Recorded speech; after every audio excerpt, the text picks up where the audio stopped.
All right. Good evening, everyone. And once again, thanks for taking time out of your Wednesday evening. This is our fourth of the year development session, and we will kick off right now as just admit the last couple of stragglers into our session. Right. So tonight we'll look primarily at how we can create space around the kick chase. Something that's pretty important, not only in the top divisions, but we're seeing more kicking happening in the under 16s and under 18s, which is quite good. And again, a kick is only as good as its chase, but again, we have to referee it properly. So here we go. As always, just a reminder of our season targets. Our ultimate goal of making easy to follow decisions has three primary ingredients. Number one being enjoyment, which is always working on our game understanding and developing our own style. That mentorship pillar, and again, many of you on the call have been quite involved, either as mentors and mentees, particularly in the junior divisions on Sundays as we head into playoffs. But again, the theme behind that is always sharing information, either what you're observing or what you're feeling. And then ultimately work rate. So that's all our pillars: physical, technical, tactical, mental, as well as admin, which we'll get to a little bit later on. Some things that are going well and some things that I think we could do a little bit better as a group across the province, all 136 of us now. As usual, we'll look at our key focus areas that we have developed over the course of the years and refined for the season. So primarily the reason for our subject matter tonight is addressing that in front of kicker and in goal areas. But things that are going well, which I think we don't always celebrate the things that we're doing on a positive side, is our breakdowns. So our tackler and tackler assist pictures are really good, and not necessarily going after tacklers on the wrong side, but really taking a step back and seeing whether or not they're in the way. So we're getting some good play on outcomes and some good interventions from referees, particularly, as well as jacklers in positions to lift the ball, have been really well done. From a foul play point of view, the big areas where we've shown some improvement from week one, again, not that we're going out hunting for these things, but those croc rolls, which are happening less and less in the game, are getting picked up. So it's either a quick penalty or even a yellow card. And again, those players and coaches are on the same page. So as long as we can reinforce with some sound decision making, that alleviates frustration and ultimately prioritizes player welfare. In terms of our game management, our pressure gauge, who's under pressure, what are they going to do about it, which is pretty much the mantra for all things refereeing, has been going really well. A bit of feedback I've had from some coaches and some non-refereeing types has been they feel like the team under pressure is the one that's being refereed, which is obviously is not so good if you're the one under pressure, but has been again well observed as something that's been going well. And I think this in front of kicker piece and in goal are somewhat related, just because we've had some really good tries, unfortunately, that have been called back for erroneous in front of kicker, which hopefully will develop some process this evening to give everyone some confidence around that area, referees, assistant referees, and the like, but also a couple bits and pieces around how we can be accurate in those tight corner decisions.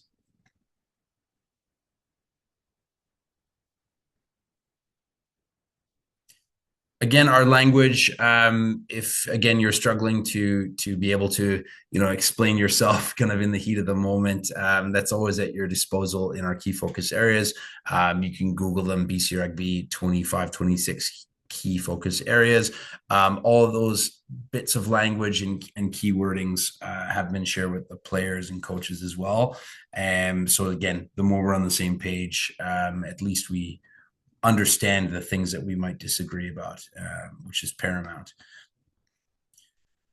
So this evening, hopefully some tools to put in your back pocket, which we will go through in our little video exercise.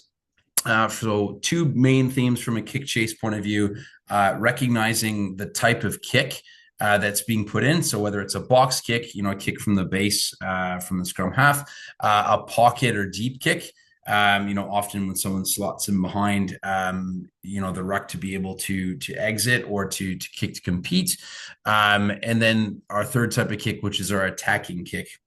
When we often have a bit of go forward from the attacking team and they decide to either put that little grubber kick through or stab a kick in behind the line. And as a process, depending on the type of kick, three things we do. We identify the onside chasers, because typically with most of these kicks, with the exception of the attacking kick, our kicker is quite stationary. So they need someone to be able to chase, to be able to put everyone on side. So job one, and typically the blind side wing, or the open side wing, depending on what type of kick. Moving on to our infield traffic. So after we've identified the onside chaser, if there are any, we're looking at that infield traffic, scanning for players upfield. And again, you've heard this buzzword used over World Rugby, especially televised games, that word retreat. Retreat obviously is the gold standard, but our minimum standard is players in front stopping, because obviously if they're moving forward at all, whether walking or jogging, they can't in law be put on side. And obviously if the kick is short, that's when we have to be expecting that retreat, and where that management piece from us comes in. And then finally, especially if we have successful box kicks or successful pocket kicks or even attacking kicks, those support players, in front of the catcher, being not in the way of onside chasers. Gone are the days where they can just stop, and basically become blockers for their teammates in behind catching the ball. But the idea is they need to not be in the way, so they just need to take a step to the side, especially when that onside traffic is coming through.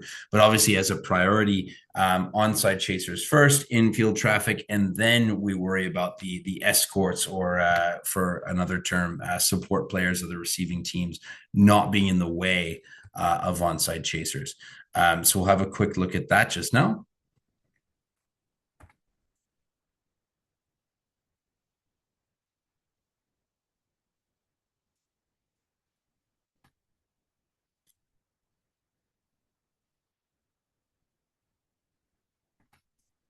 Oh, apologies, just having some format issues here.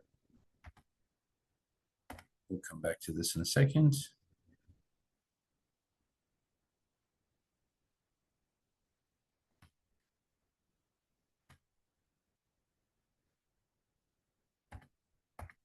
So our first type of kick, probably our most common throughout the division, is our deep kick. So as an example, just change my share screen here. Right. So we should all be able to see that on screen right now. So this deep kick, typically in an exit position, when teams are trying to get out of their own 22 or their own half. Our trigger for that is we'll start to see a bit of consolidation. So the attacking team will flatten up, and get into more of a defensive mindset before they kick the ball. And obviously we see the player in behind, directing traffic. And here, this is a pretty disciplined team. The Guelph Griffins, who just won the National University Championships on the men's side, obviously organizing the kick chase, understanding that the onside chaser needs to be established. This is obviously a team that's not under pressure. They were able to consolidate this breakdown, lots of support, and they're able to get the ball back securely. So it doesn't always look like this, but this again would be the gold standard. So as the ball's passed back, we look at the position of the referee. We're no longer looking, as we're all taught in level ones, at that D line, because this threat has already been neutralized. They're clearly onside. The ball's already out. So now we look at the referee looking back towards where the kicker is primarily, and then looking for those action players. So although these players are in front, their behaviors aren't really in that of a position to start moving downfield as they're standing flat-footed. Now, these players as well, clearly they're looking inside the way their eyes are pointed, and their trigger is the person on the blind side here. Bang, as we can see the shadow on the right-hand side of your screen. That would be our onside chaser. So in the modern game, we have to be really accurate because that onside chaser is going to be very, very, very flat. So obviously that plant foot being the offside line, we can see that person is a step onside, which is more than good enough. And as that kick goes downfield, you watch the referee's gaze goes from this player to the traffic in front. So like we said, identify the onside chaser, observe the traffic in front, and as long as they're not advancing and we see they wait to advance, they're put on side. And then we're able to play without any undue pressure. So again, identify the type of kick. It's a deep kick. Cool. There's got to be a deep onside chaser because typically that kicker is going to stand still and cover fullback. Most likely. Bang. We do a little check here. So we're not even looking at where the ball's landing. And this is really key because some of us get into trouble as we look at the ball in the air or we're looking downfield. Where the ball's landing is not part of our awareness process here. And because it's so deep, we're not really worried about any traffic retreating or any escort lines with that deep exit kick. So the other style of kick that we will apply our process to is that box kick from 9. There we are. So you'll notice box kick from 9, they'll build this little caterpillar style ruck, which is quite long and narrow. And then you'll see the behavior of the scrum half, and the trigger normally is you'll see them try to reposition the ball. Now, fun fact, World Rugby has just come out with saying that it is okay to roll the ball back, where a week ago it would have been considered a ball out. So you will start to see them start to roll it back a little more as opposed to using their one foot and doing that little hop to bring the ball back as the player does here. So they start to set up. And you'll notice again, building that long ruck, throwing the extra player or two just to make sure it's secure. Now, what we would love to see from referees in this position, again, this team knows the kick is coming. They're no longer trying to press. You maybe have one or two players that look to charge down, but they're onside. We would love to see the referee turn and face the threats, which will now be the chasing players. So, and now as we see that one-footed hop, so in a perfect world, referee turns and we start to identify the onside chaser. So here we have a player poised to chase, another player poised to chase. As long as they're onside, we just need to observe the moment the foot hits the ball, bang, we see this player here on the wing. And this is where errors come into the game. So as we see the referee's gaze shift from the defense to the attack, we've seen this a couple times in our competitions where the blindside winger, who's clearly onside here as the ball's kicked, we see them chase, get upfield quickly, and we sometimes see an error. So, referee will blow bang penalty in front of kicker. So to buy ourselves more time and space, which we always want, it starts from this first phase, knowing that an exit is probably going to happen from this ruck or the next ruck, understanding that this team's not really pressing the issue. They're accepting the fact that the kick's going to come back to them. We need to now turn and face our chasers so we know that they're onside. And then again, bang, as soon as we ID this person's onside, we can then check our shoulder, ID that the person inside or infield is onside. And then we move on to the next thing, because now that we've neutralized the white team being onside for the kick, we've neutralized the blue team being onside with the kick chase, we move on to the third step of the process, which is the traffic in front of the catcher. So here, clear change in behavior from a year ago. You see that the players in front are not actively blocking the kick chase. And we see the catch. And again, a good reward for the blue team for a well executed box kick. And finally, our last example before we get into the fun stuff,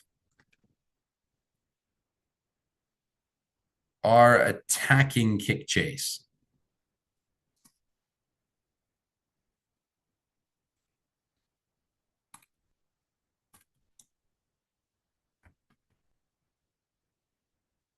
Apologies, just bringing up the right example for us here.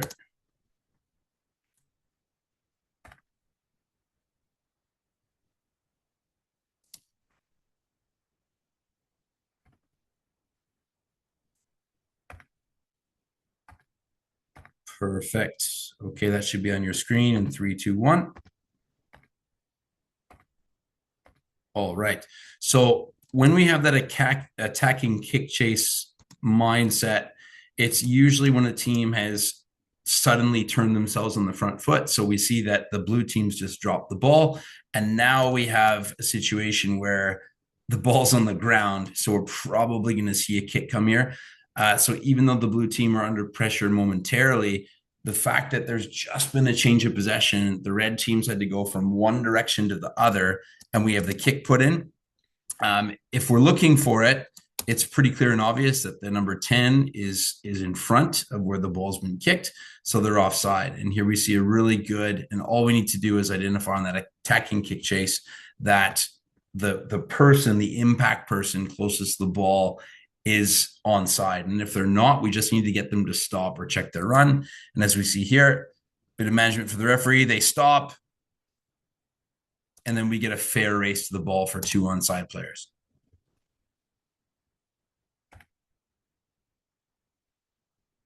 Right, just going back to our other screen before we carry on.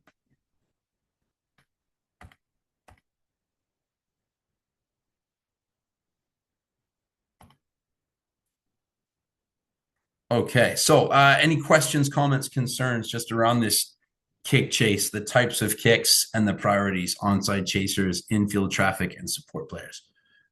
Jeevan, go on. Can you hear me? I can. Okay, so if we see the backside winger whose job is to put the players on, let's say we see them ahead of the kicker, we tell them to retreat or hold or whatever. How Which far? type of kick, rather? Box kick, pocket, or attacking kick? Like let's say it's an attacking kick, right? They're going in there. Yeah. They're basically they're in front of the kicker, and you yell at them, hold or retreat. They keep progressing, and you yell it a second time. At what point? And they do eventually stop, right?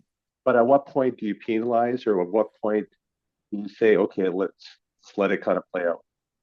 Well, we'll look Does at a it couple impact the play? examples later on. 100%. I think the word is impact, even. I think you hit the nail on the head. So here, if we look at the situation that's happening here, so we have a handling error from blue. Red is obviously now in a perfect world. This is great and Bowed. Hits it off the left peg and goes himself and maybe scores a try. But that's obviously not going to happen with all of his weight and momentum going towards the touchline. Now we have a player inside who's about to kick the ball.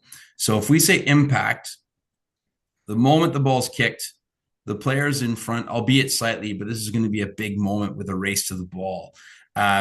So here, referee will say stop.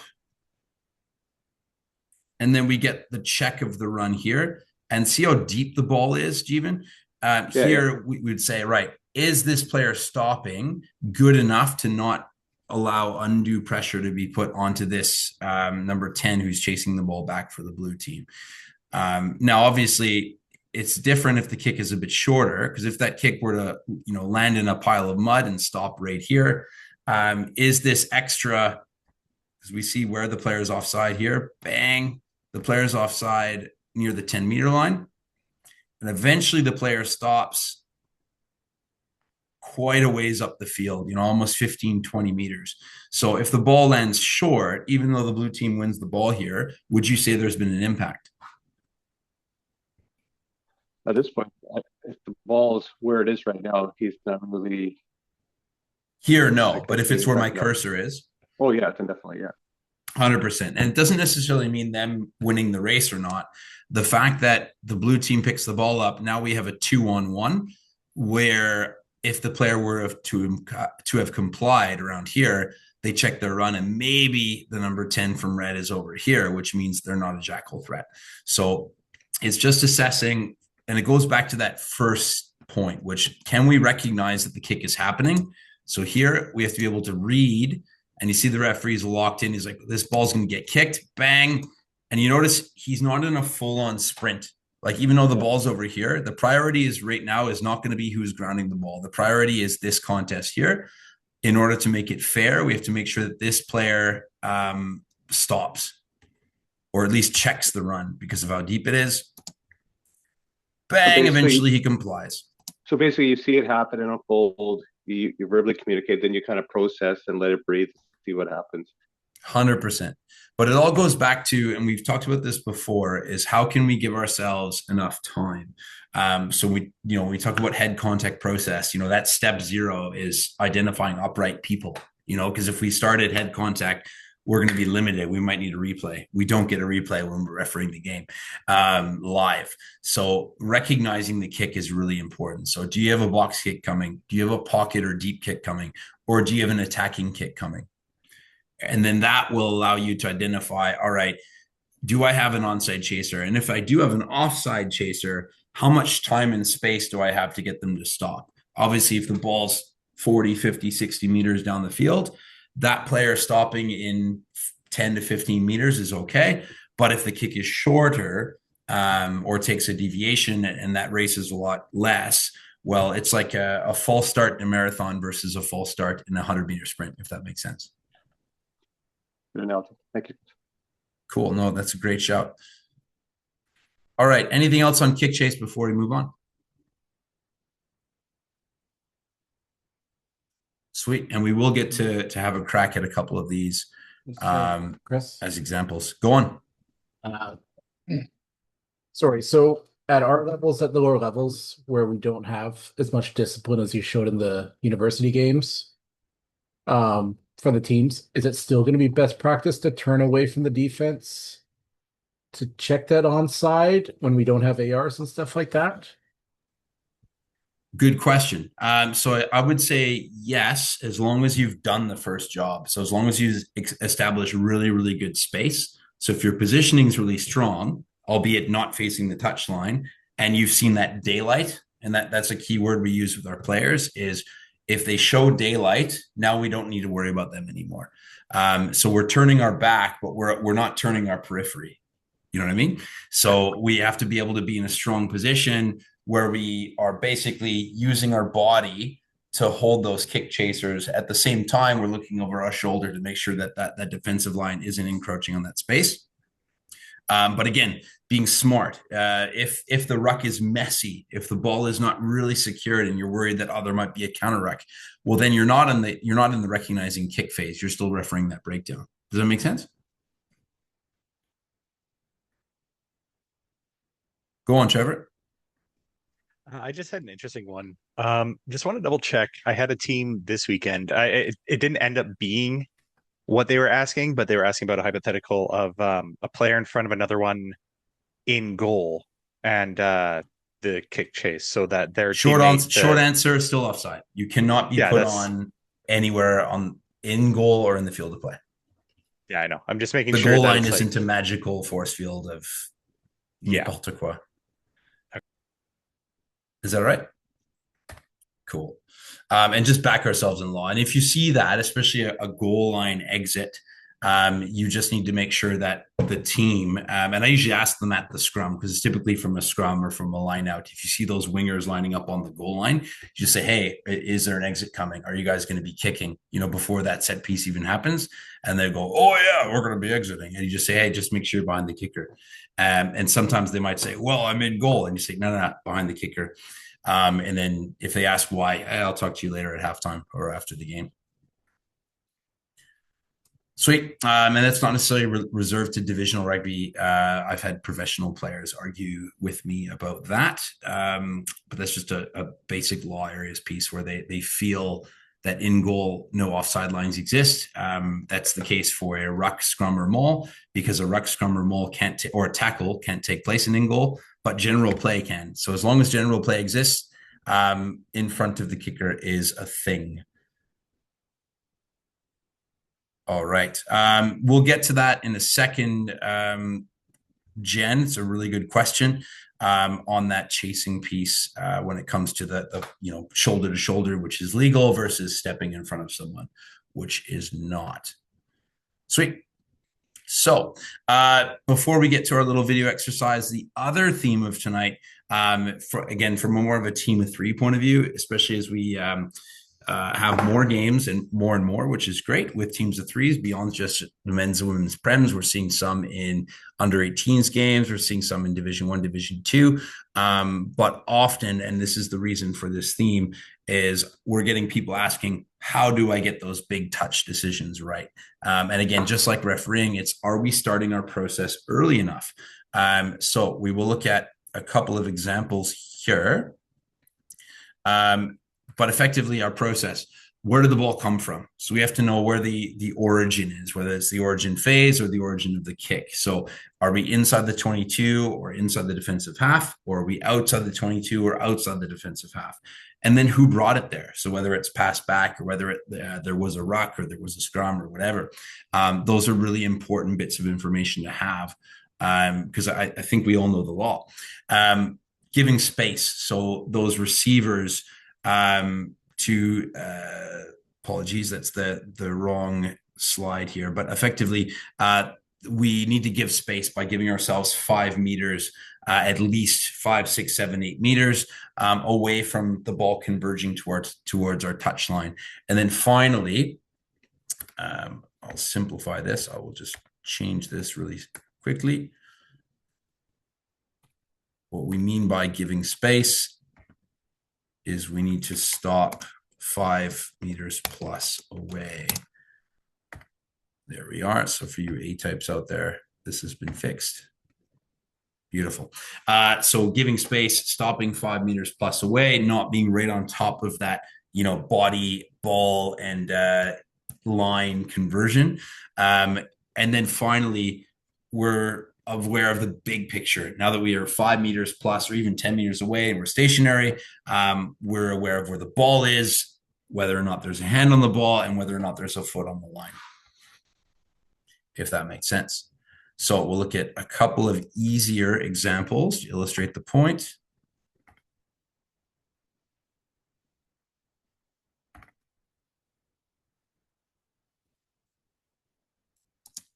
So here's a really good example from earlier, very early this season.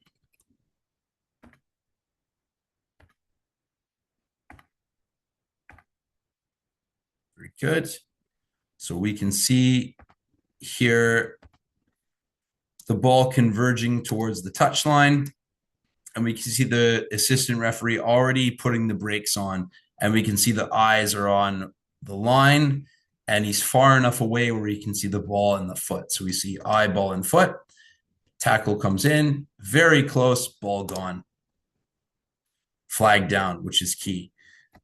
So once again, the key skill is we're identifying that ball converging toward the touchline. There's a bit of a handling drama from the white team.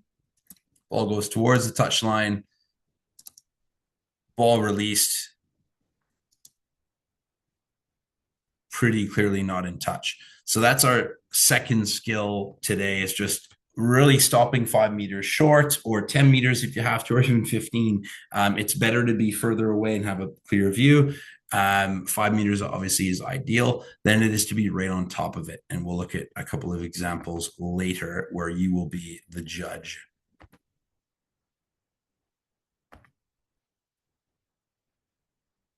Sweet. All right, let us get into our video exercise.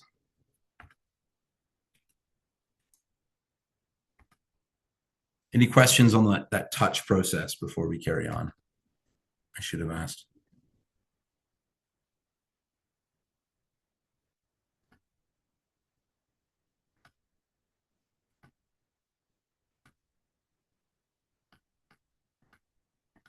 Cool. Thank you.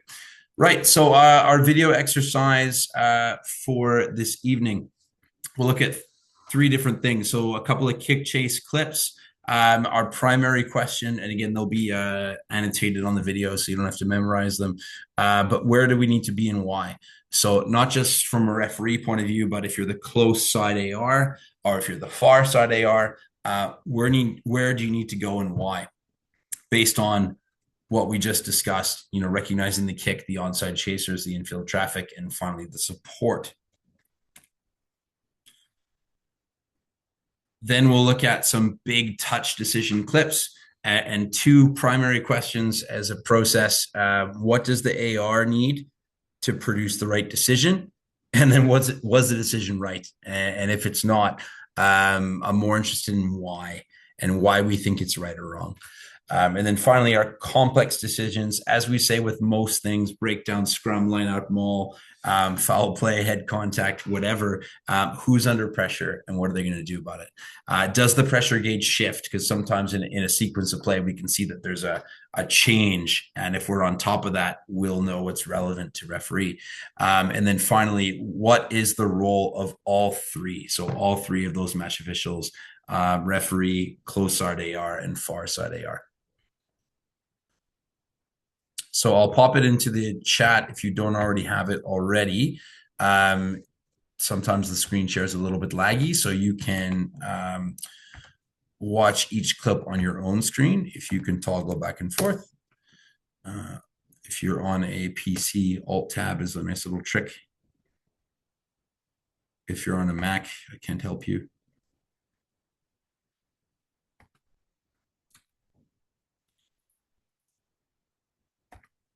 Very good. Okay, so we will look at our first few clips here in a moment. The first one being kick chase. I'll pause just for everyone to get their videos if they want to see them on their own.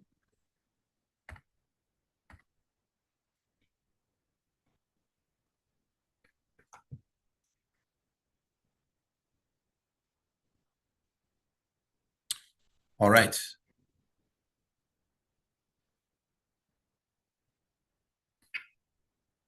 So first one is a box kick.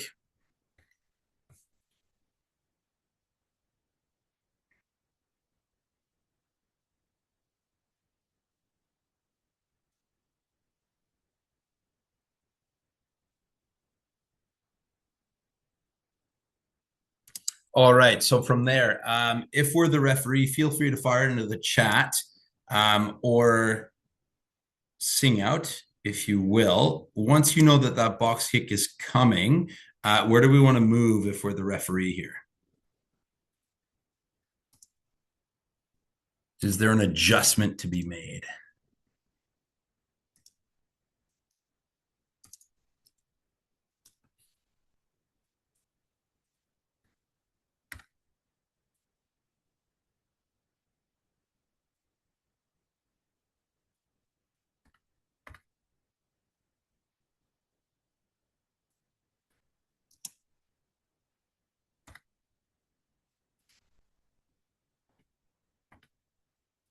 Awesome. Couple people firing in here. Cool. So most of us have come up with being a little bit wider. And Johnny, I'll just challenge back on the chariot piece, just based on being in the 9's pocket or the jockey, which would be right back in here, is a great position when you're not sure where the ball's going, left or right. But seeing how close we are to the touchline, so the touchline in this game is yellow. Thunderbird Stadium, unfortunately, has those gridiron football lines. So that yellow touchline, we know that the space is pretty tight. We're probably 15 meters away. In fact, it's that magical force field. Teams will literally attack to the 15 to be able to set up their set piece kicks. So if we're in the pocket here, the one thing that we can do is we have presence over charge down threats. But if we look at the behaviors of the white team, they're all moving backwards. So they're all on their heels. So we're not really worried about a charge down. Now, a lot of you are saying wider, which is really good. We see how the referee comes in here and manages.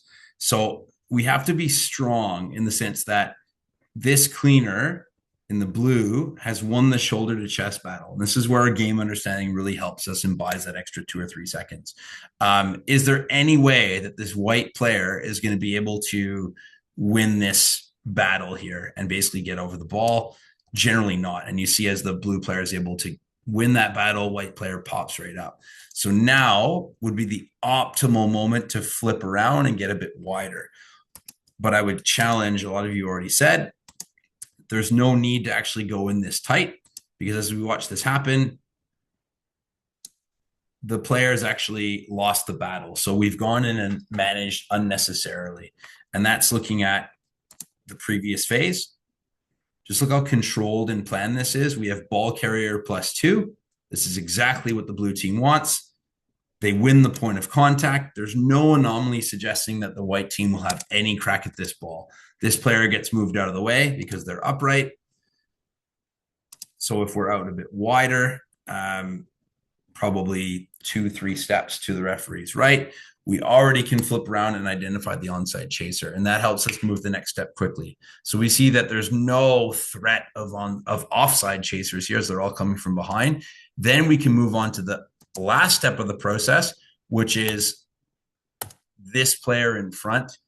Now, we don't have a particularly good kick, so this player doesn't end up having an impact. But if there was contact here, bang, let's say this chaser is further upfield, we might have something to referee here. This player would now have to move out of the way, but you watch the behaviors of the player. The player's moving towards the ball in front in a bit of a nice little blocking line. So again, doesn't matter in this context because of how far the kick chase is away, but the more we train our brains to move on to the next step, the easier it is to pick up those infringements that might appear innocuous.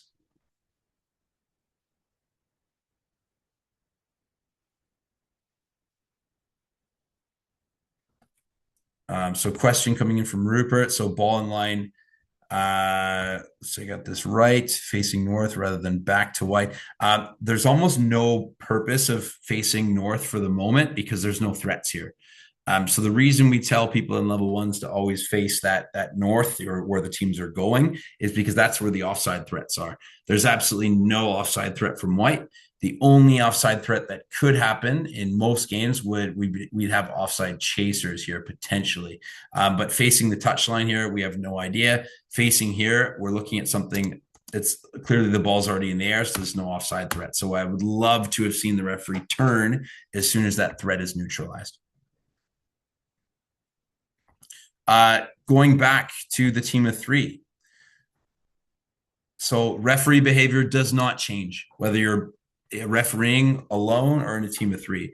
What we would love to see from this AR, see how this AR is on the offside line, as we're taught to do, seeing as Justine is directing traffic here, setting up for a kick. What do we want to see from this AR? Fire it into the chat if you'd like.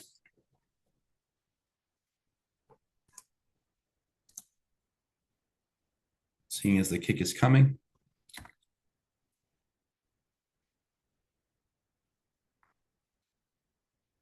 Yeah, more specific though, Jeremy, is I want to see that AR drop to this offside line and work a bit harder. So if the AR is going to help, if we do have a chaser a little bit tight to the line, this isn't the best box kick in the world by the blue team, but we want to see the AR drop to the new offside line, because where's the offside line now? It's where the kick is happening. So this threat is done. So we tell ARs offside line to ball in line, offside line to ball in line. So if we move to the ball line or the new offside line, we'd be comfortable as opposed to just moving upfield. The last piece to deal with this close AR, we don't have it here, but where is the referee's eyes? On the ball here. Where's the AR's eyes? On the ball here. Who's the most vulnerable position or person on the field right now?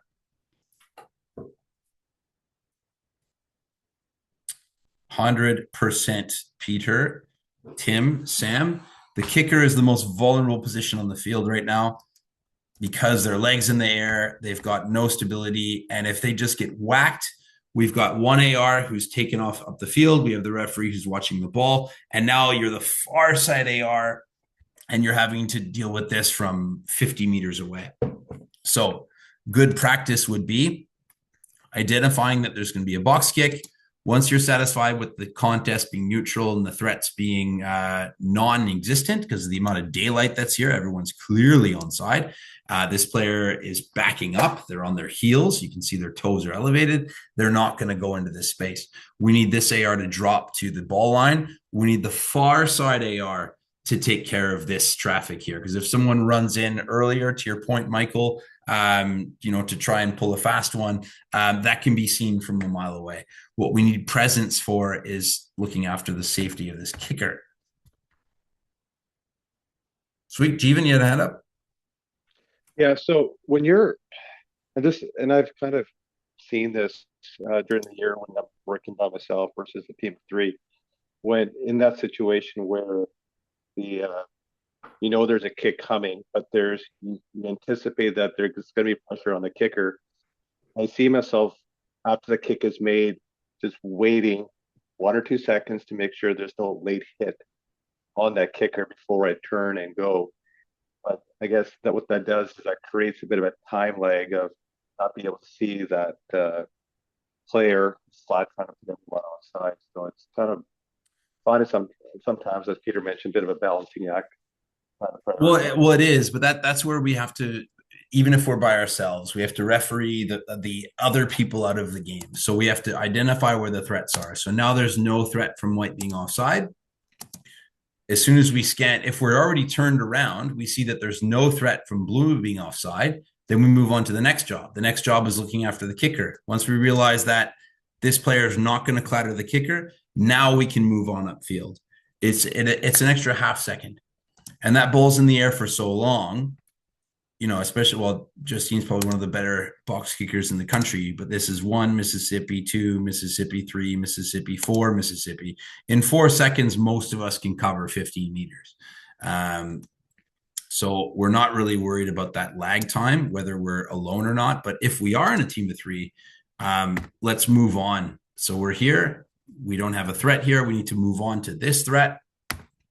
And the referee and the AR both need to be on this at the same time, trusting the fact that if there's any craziness, a player came, 6 seconds early to take out this space, we have the open outside AR who has a clear view of this offside line. So going back to our basics, what type of kick it is, you're identifying that.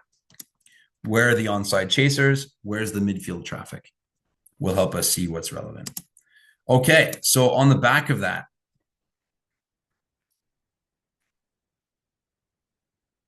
all members of the team of 3 have a job. So we've had a pretty successful kick from blue. They're starting to connect quite slowly. Kind of an ugly bounce pass here. So who's under pressure right now, the white team or the blue team? Fire away.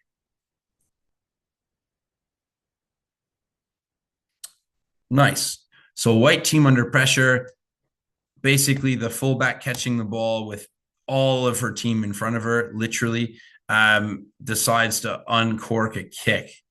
Now, this is where I really applaud the referee's work rate and positioning here, because they're looking at this potential late charge in the kicker, first and foremost, realize this person's vertical, that collision is not going to happen. Now we're moving on. Watch the eyes starting to wave at this person in front of the kicker. This person eventually checks her run, and the kick goes out on the full anyway. But even though the kick goes out on the full, this is what we like to see is we're not looking at the ball in the air where the ball goes. Initially, we're looking after the potential late charge of the kicker. We don't see there's going to be one. We move on to the traffic in front. We get a nice little, inline wave, checks the run, no refereeing to be done. So even though there was no decision, there's so many things to be able to do, and it all comes from our movement, our observation, and then our decision whether or not to manage. Cool. From the pocket. So referee wise,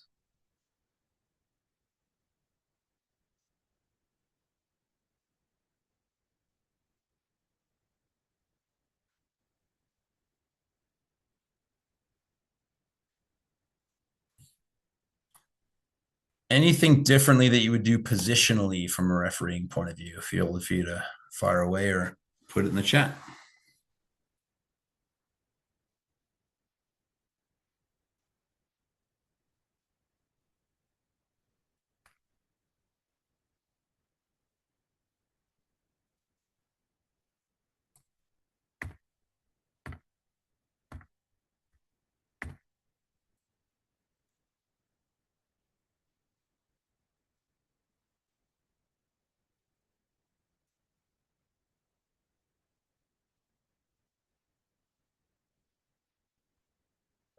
Yeah, so that's the key. And Bob, you hit the nail on the head is we want to be able to see that blindside chaser. So normally in these pocket kicks, our chaser is going to be on the short side or the blind side over here, because typically that kick, close to the 15-meter line is going to try and put a team in here. Again, the reason for the kick is to contain the other team and try to get the ball back.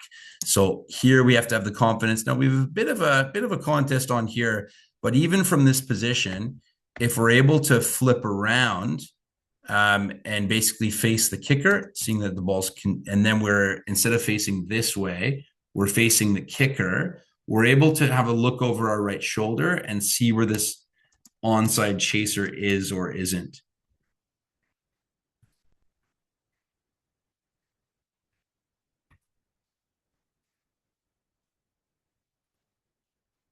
So again, that's the picture we need to see.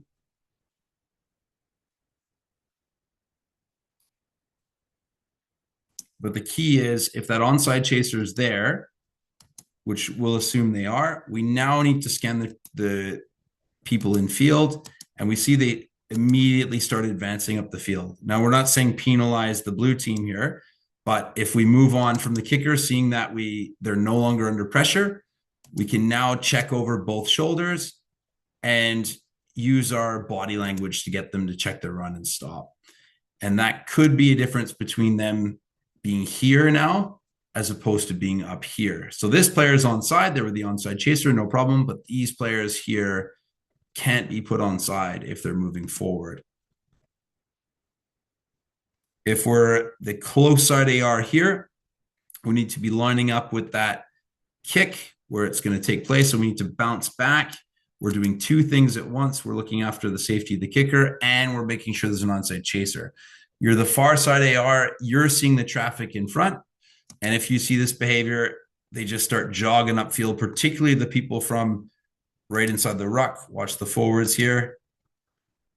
There's no way that onside kicker is going to catch up to them in half a second. They start advancing. We wait a second. Once the tackle's made, right there, bang, far side AR, blue forwards advancing. And that is a good idea of all three officials being on the same page.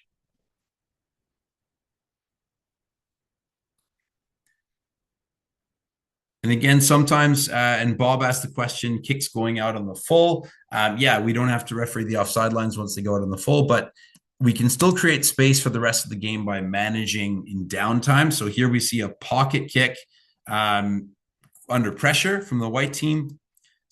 The onside chaser is way, way, way behind. It's actually the fullback that decides to chase. The player on the inside just has to chase, but watch all the inside players. They all immediately advance, and the ball goes out. So what we need to do as a team of three, so A, get out of this space as a referee, stay wider, flip around with the kick,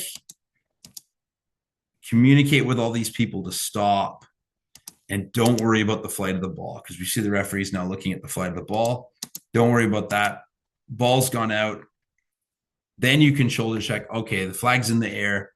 And at that line out, on the way to it, you can slow down here, interact with all those forwards and said, hey, you're in front of the kicker. I need you to stop. And that's going to help you create space for the rest of the game and not just that one moment, especially given our context here. We're the first minute of the game. Super important to be able to let people know, hey, in front, don't advance.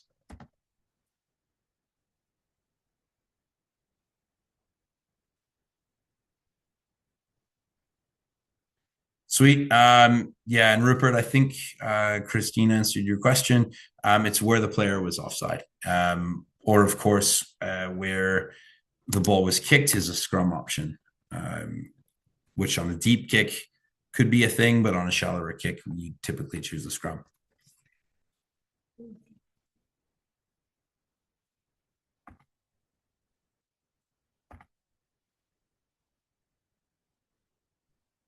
So attacking kick sometimes catches us by surprise. Errant pass right to a foot here. Really, really good work rate from the referee. Little hand gesture, getting the people in front to stop in that key attacking moment.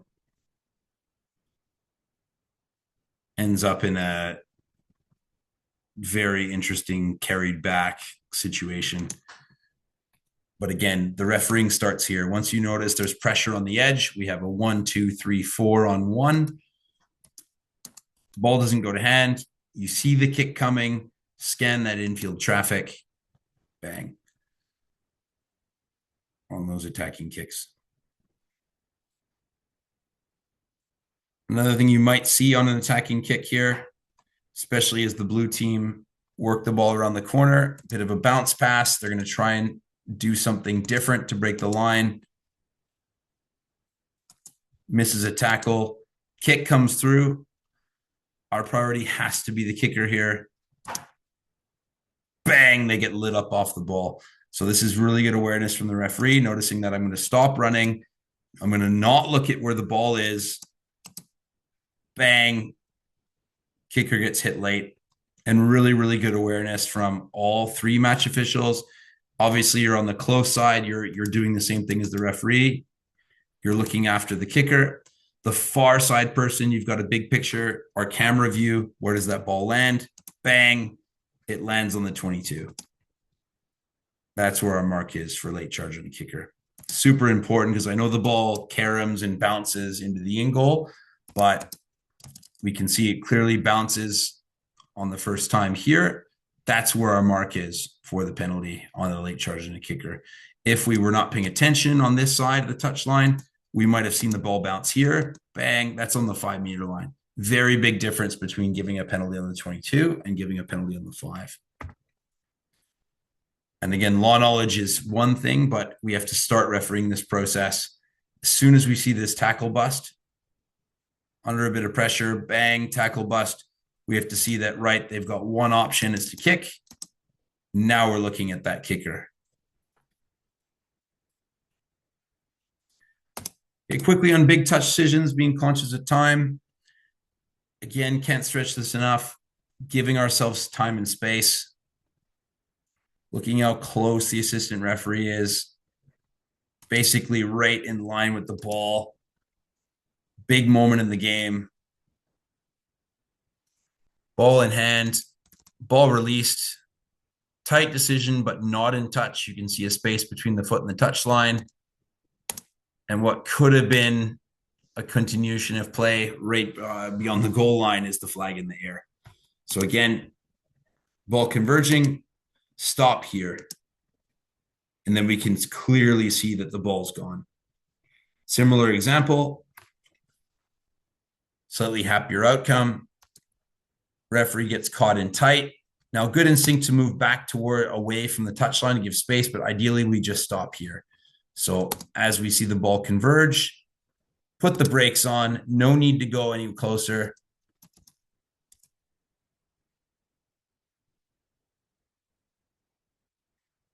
And then we don't have a flag up for a ball that's probably not in touch. Complex decisions, all about who's under pressure. So we see a pressure gauge shift here.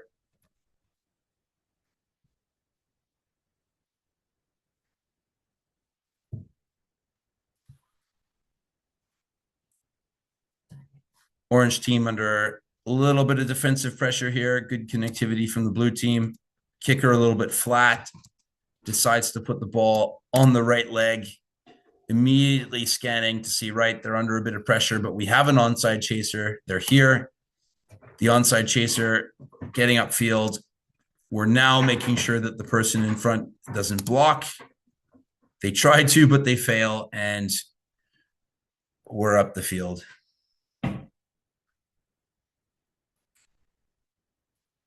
Being smart here. So from set piece, that kind of half exit, half pocket kick. Immediately we can see that the blue team's under a bit of pressure here. Bang. We see the onside chasers. Look at the infield traffic, number 21, always advancing here. If we pick them up, always advancing, we can stick our arm up, play advantage, realize that the goal team's got the ball, see what happens in this phase. Now, this behavior here, both ARs have to help out here. Where are we on the field? This is the halfway line, the white. Bang. This AR's got a job to do. Ball goes into touch. Everyone's really connected. 50-22. Far side AR said straight away 50-22 is on. So if you're by yourself as a referee, first of all, scan upfield, get this 21 to stop in a perfect world. Seeing that the ball is inside the defensive half, reading that there's going to be a kick, moving on straight away. No offside people. Ball bounces in the field of play into the 22, 50-22. And finally, just attaching a couple things together. Once that ball's in touch, we don't stop refereeing because these things can happen. We see the worst offender, the number 13.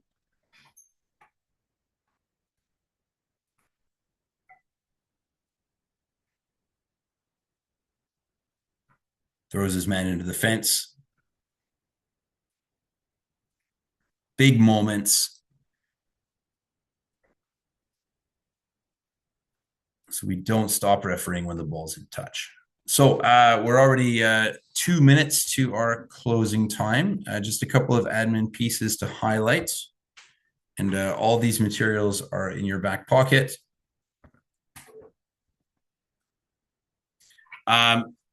So again, thank you very much for everyone who's been really on their availability, which is great.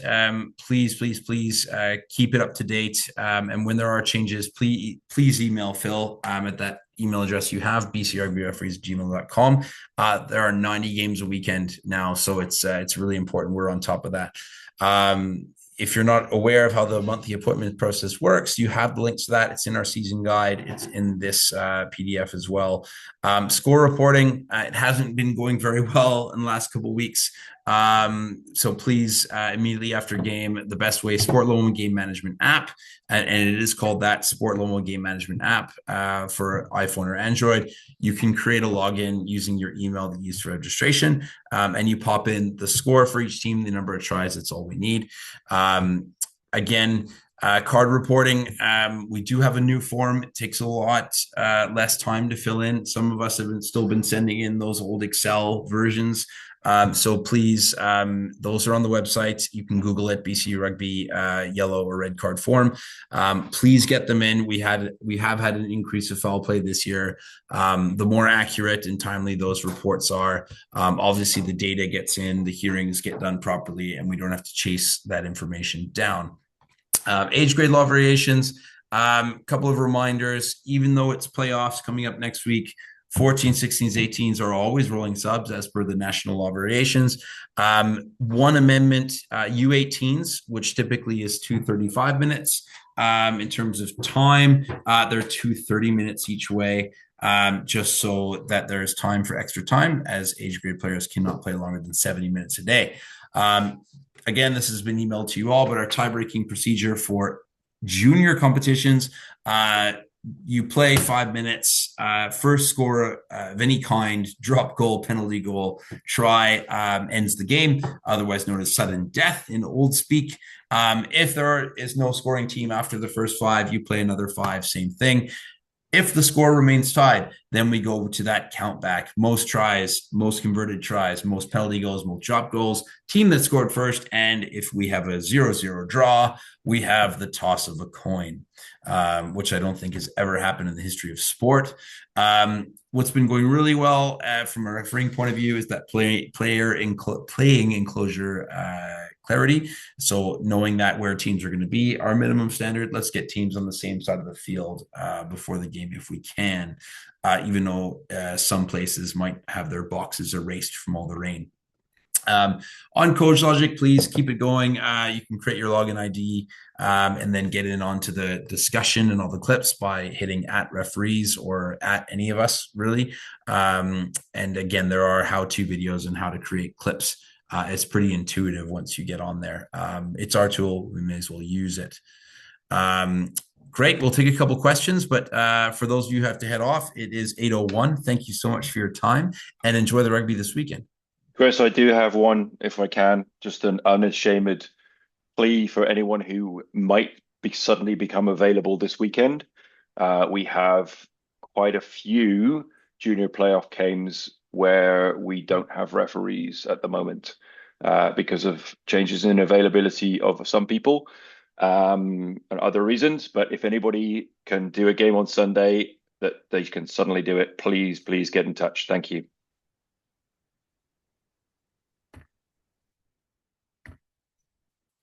Rupert has put his hand up already, Phil, so a rather fruitful request.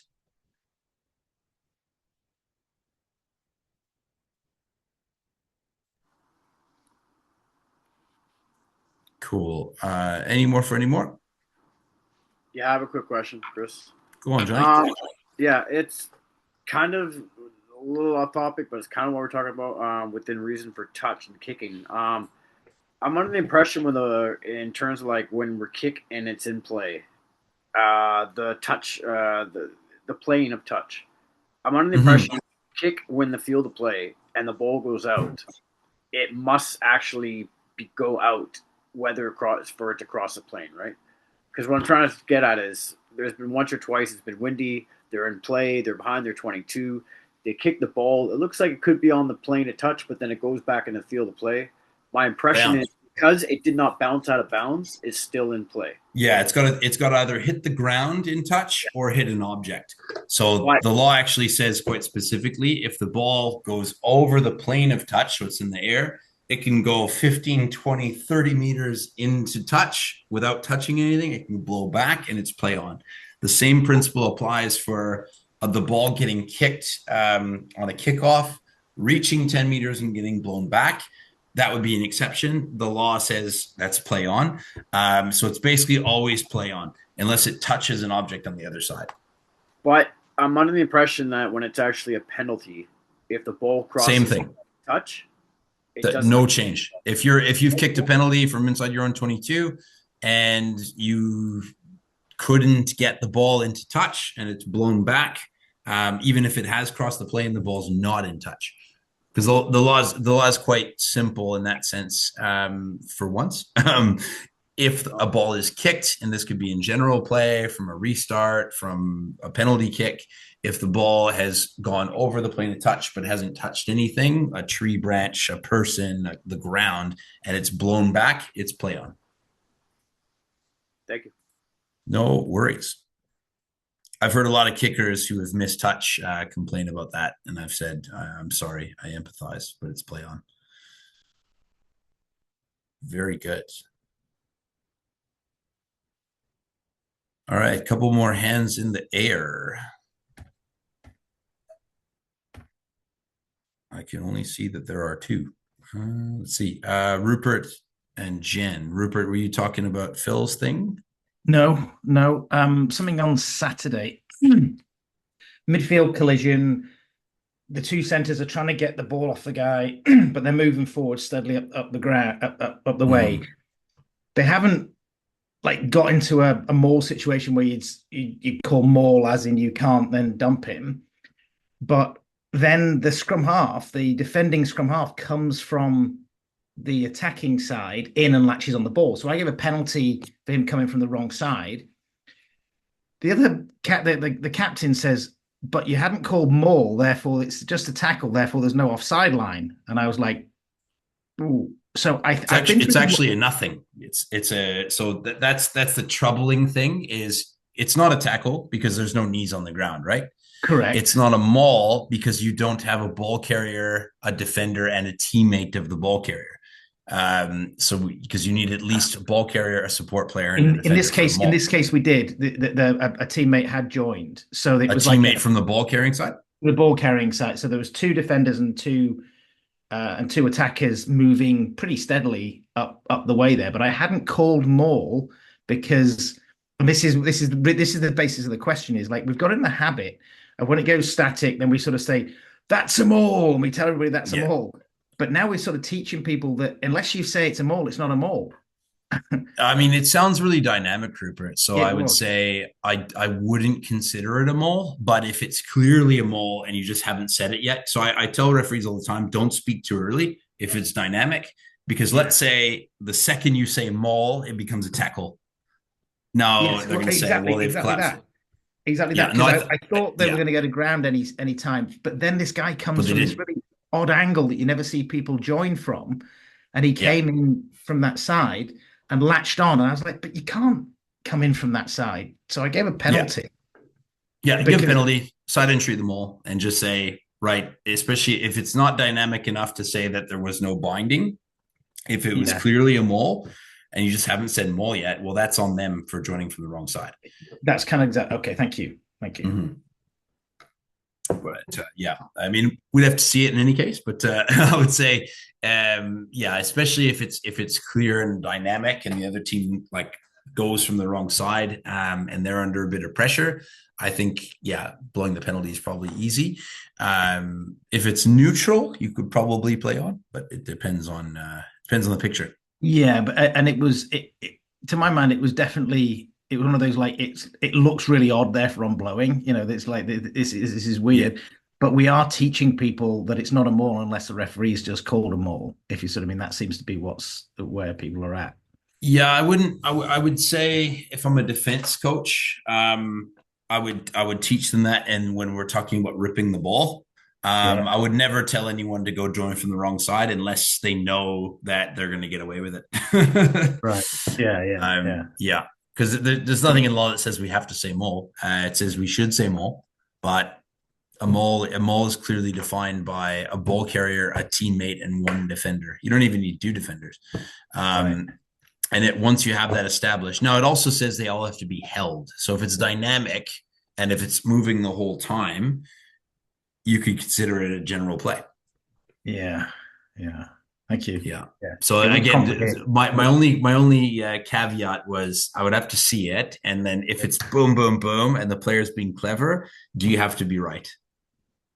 You know what I mean? And we've got Yeah. David on the call, comes from a soccer background, and I know that they're bound by laws a little bit more tightly than we are. Yeah.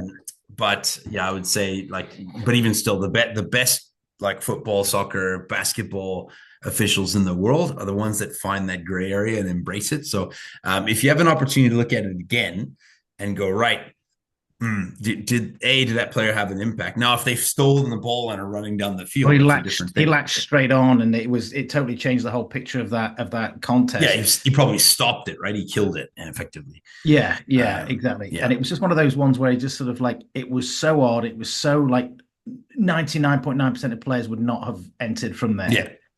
But my only devil's advocate piece is every time we give a penalty, it's not only a sanction, but it's a reward. So what behavior are we rewarding? We could be rewarding the upright ball carrying, right? Because players that get held up in those catch tackles, as we call them now, we're all taught to carry the ball chest parallel to the ground, and when they don't do that, so yeah, I'd have to see it. It's an interesting one. Hopefully, it's a 1%er, and it will never happen again. Yeah, exactly. Thank you. Good stuff. Jen, did you have your hand up? Yeah, thanks, Chris. I wanted to circle back to the question around contact from the kick chasers. Yes. And like I think my kind of pause on this question is kind of getting into like that what you just asked of like what are we rewarding? And like I think by the letter of the law, the contact was like totally within bounds, like definitely, it was shoulder to shoulder. They weren't like it wasn't they were still fairly far from the ball, if that makes sense. And so the Yeah. intention was clearly like, I'm trying to take you out from contesting me from this ball, but like not win the contest if we're at the ball. And I think that's what gives me pause. So I'm curious your thoughts. Well, so the shoulder to shoulder only applies if you have an equal opportunity to go for the ball. So if you're in a realistic position, effectively. So you like, I'll show you a picture to help. So we'll change the context of this clip a little bit. So ignore everything that's happening except for these two people you see on the screen there, right? You can see them okay? Yeah, the two wingers. Yeah. So if you see this person stopped and pivoting and turning, they're pretty stationary. This person is pretty dynamic. So if we see this player execute a shoulder on shoulder hit on the white player and the white player goes falling to the ground, then clearly we have one player who's slower than the other who's just gone and stepped in their way. You know what I mean? If you're both converging to the ball at the same time and you're both realistic, now you could be a step faster than me, I could be a step slower than you. There's still, if I'm realistic to get the ball and there's a bit of a bump, no problem. If I'm clearly losing the race, so in this case, let's pretend the white player is allowed to be offside here. Let's say the ball was touched by blue and we have a race. The blue player cannot do what they just did and step in the way like that. So if the white player trying to get to the ball who's winning the race shoves the blue player out the way, well, that's play on if the white player wins the race. However, if the blue player stops and puts a shoulder into that white player and effectively blocking them off, well, now we have an obstruction picture. So I think it all comes down to who is realistic. If both players are realistic and we get a shoulder to shoulder, it's play on. Okay, I think that helps. Correct. So I would just say who's going to win the race. The person that loses the race is responsible for that collision if it goes wrong. Okay, so then just like extending the picture a little bit further, like let's say that the blue player gets a better hop and there's like no one in the backfield. These are going to be the two players that are competing for the ball. They get maybe 10 or 15 meters further on their run and like they are truly like neck and neck and obviously are going to eventually try to occupy the same space and that's when a shoulder shove happens, but like it's an equal race. Yeah, equally realistic, shoulder collision, play on. Play on. Okay. Thanks, Chris. Yeah. And if you ever have any questions on this, I'll show you quickly. See if we have any clips over the years, but let me get into Coach Logic Team Room. So if you go here into the feed, oops, not Zoom. Let's go back here. Boom, boom. All right. All right. So you go into the feed, you pop in shoulder to shoulder. See if we have any of those. Interesting. We've got some from 4 years ago. Oh, the clip must be gone. I guess it doesn't happen too often, but yeah, little things like shoulder to shoulder, kick chase.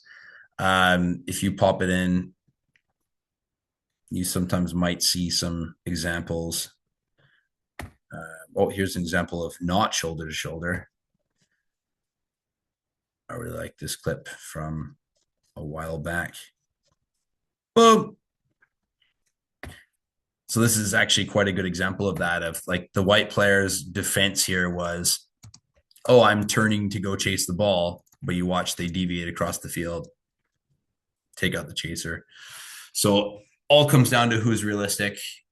If one player is more realistic than the other, they should be rewarded. If it's genuine 50-50, then it's play on. But I don't think we'll see that a lot because the kicks are getting better, chases are getting better. And the people normally that are responsible for the shoulder contact are the people that are losing the race. And it will be pretty evident if we view it that way. Dope. That was really helpful. Thank you. Cool. All right, guys, I'm going to jump off. Johnny, I saw you had your hand up. I'm happy to connect tomorrow. It's just I've got a couple of things to do, and I've been at this for about 12 hours. So I do need to shut it down for this evening. But thanks, everyone, and we will be in touch. Thank you.